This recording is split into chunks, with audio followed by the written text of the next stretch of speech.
Can you come in the afternoon and help me?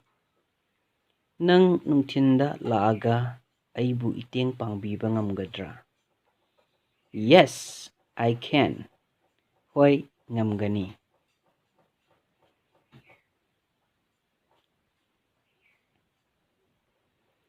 What kind of work do you have? Nang karamba makalgi tabak laige? I have a lot of work. You will know when you come.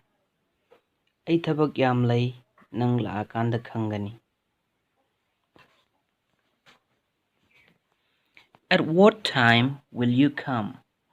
Nang karam kanda haibadi pung lakaduino. I will tell you just before I come. Ay hek lakamdayda nangonda hairakke. That's okay. Thank you. Adu yare or fare.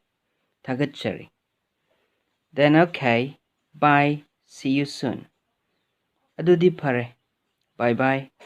Tutunamu unarasi.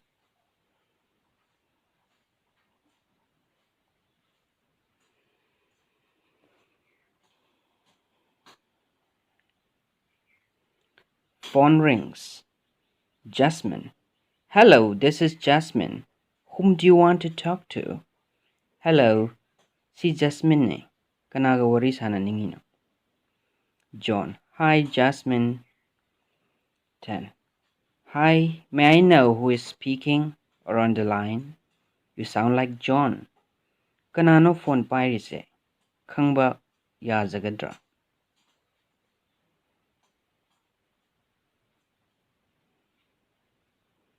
Nangi khonjel di John male. Yes, I am John. Hoy ay John ne. Oh, funny. I wanna laugh. Is it your new number? Oh, nokninge. Si nangi anouba number ro.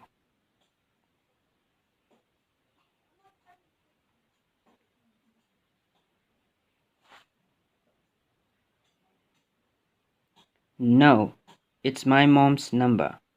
Natte, si imagi number ni. Okay, so are you coming now? Fare, ado nang hauzik laktuiro, lairo.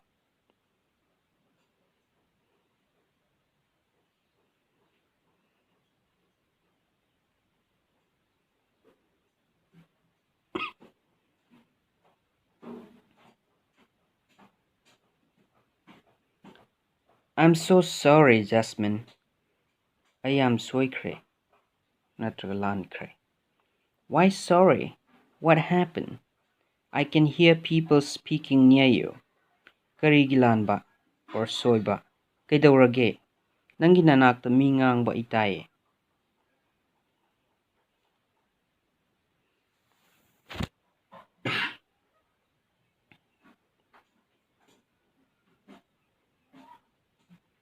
Mom got accident while returning from the market. Mamado bazardagi halakpada accident way. Aya, so sorry. How is her condition? Aya, yam soikre. Magi phibam kamai tawrige.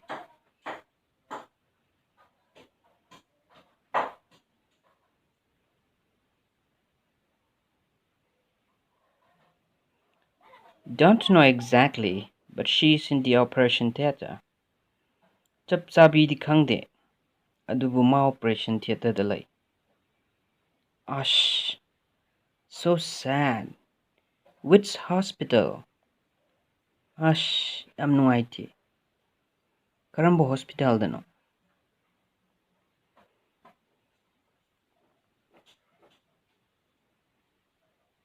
Rims.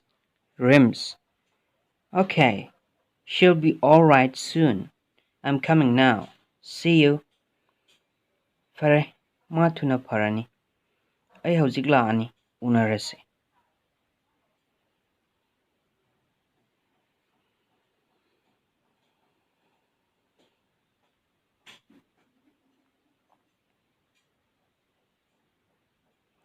Please subscribe to learn more. Chanbiduna subscribe taubiyu. Henna tamnaba. Press the red subscribe button. Angangba subscribe button do nambiyu. Press the notification bell too. Notification kangsidusu nambiyu. Aduga all thabdu namu. Thank you. Bye bye.